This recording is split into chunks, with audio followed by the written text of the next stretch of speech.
Hello everybody and welcome to Forever Motorsports on Forever Sports. We have just witnessed the most bizarre Grand Prix in Australia this morning. I mean, total chaos from the moment we got the race going and then at the end, just madness. 3 red flags, 3 restarts. Well, what? 3 restarts and a rolling start right at the end.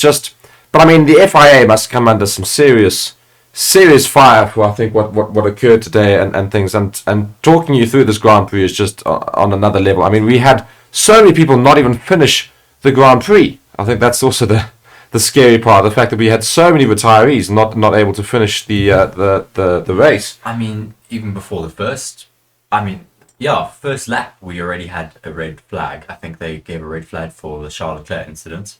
Charles Leclerc beaching himself on that first lap, unfortunately. FIA decided that they needed a red flag for that to remove him. George Russell, unfortunately, also having to retire from the race. Alex Albon first, of course. Yes. There. Alex Albon spun round after, I think it was turn 4, I think it is, or turn 6, I think it is. Either way, anyway. Just lost smashed the wall. Yeah, so Charles Leclerc lost out in the very opening lap, went too deep, tried to go too deep, found himself in the gravel, beached out. Alex Albon, a few laps later, after that restart again, took turn 6, but too aggressively, swung out wide, and clipped the wall in the front there again, resulted in another red flag, where everybody then obviously stuck to their hard tyres and then carried on racing. And for the majority of then the 30 laps in between, we were having normal racing as it was. Not too many incidents at all. We had Perez moving through the pack quite nicely. Not too many other fights really, if we're honest. I mean, maybe some of the Alpines were causing some issues in the middle, but that was about it.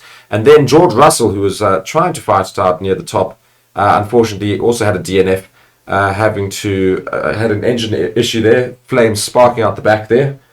Yes. Yeah. So I mean, only having 12 finishers here at this race, with Carlos Sainz unfortunately finishing in that final position. He was up in, I think, 4th, was he not?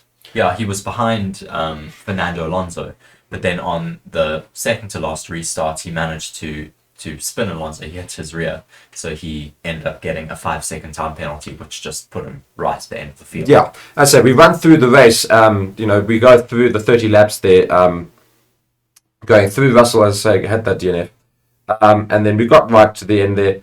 The reason why we had the whole red flag near the end, right at the end, just 2 laps or 3 laps to go in the race, old Magnussen came round the second corner and clipped his right rear tyre onto the wall, which resulted in that tyre coming straight off and onto the track, and immediately had a safety car, which then resulted in a red flag. The red flag the race, which came to much of the surprise of Fernando Alonso and most of the grid really, really quite surprised by the fact that there's suddenly a red flag right at the end of the race. They all came in and obviously then went out to go and do a 3rd race restart, standing start. And in that very first restart, as I say, we came around the corner, Carlos Sainz clips Aston Martin of Fernando Alonso, and then the Alpines, throughout all the chaos, the Alpines there, Gasly comes back onto the track after going deep and coming off the track. Well, and then I think he actually turned left to try and avoid Fernando Alonso, because he was also really, really close to the back of him. Obviously, Pierre Gasly cannot take any more penalty points. If he gets another one, he is going to have a race ban. So Alpine will certainly be trying to avoid that when they are called to the stewards, I'm sure, later this evening.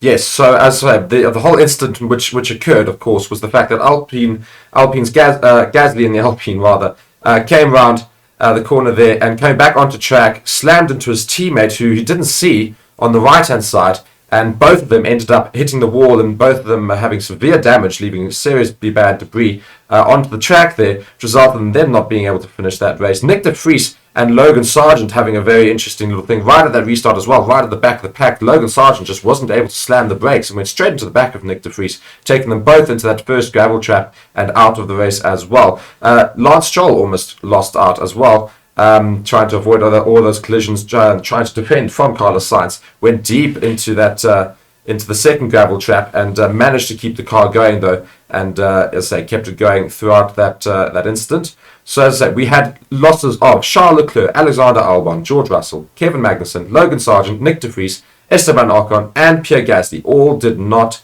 finish this race.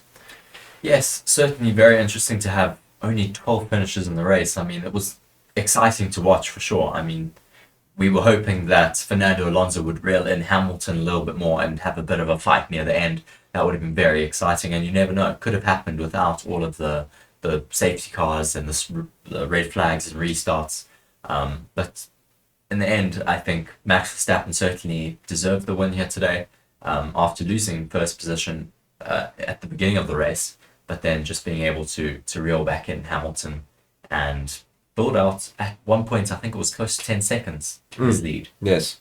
Yeah, it was almost 10 seconds, yeah, indeed. But yeah, we carried on then, obviously, after that incident, and we had another red flag, and whilst waiting in that red flag, literally on the 58th or 57th lap of 58, Carlos Sainz was then given a 5-second penalty, and they were given the instructions that they would be having a rolling restart right at the end behind the safety car, and then obviously Max Verstappen would then take the checkered flag. So as a result, Carlos Sainz, whilst having to go out onto the track, lost all those positions and finished last out of the drivers' racing, finishing all the way down into 12th, which means that Yuki Tsunoda does not finish 11th, gets his first points of the season in 10th. So the grid from the top goes Max Verstappen, Lewis Hamilton in second, Fernando Alonso in third, his third in a row, Lance Stroll doing very well to come into fourth, Sergio Perez in fifth after starting right at the back of the grid, Lando Norris in sixth, Nico Hulkenberg 7, Oscar Piastri 8, so a much better day out for McLaren, and Guan Yu Zhou in 9th, Yuki Tsunoda 10, Valtteri Bottas 11, Carlos Sainz 12, and then of course going through the retirements, Pierre Gasly 13th, Esteban Ocon 14th, Nick de Vries 15th, Logan Sargent 16, Kevin Magnussen 17, George Russell 18, Alexander Albon 19, and Charles Leclerc in 20th. So a bizarre, mad Grand Prix in Australia. Yes, certainly looked like some drivers were playing bowling out there with their cars rather than trying to keep them on track, but still a very exciting race nonetheless. Yes, and yeah, we will of course be covering some more F1 content throughout the season. Be sure to subscribe to the channel, like the video, and we will see you more in the future. Goodbye, everybody.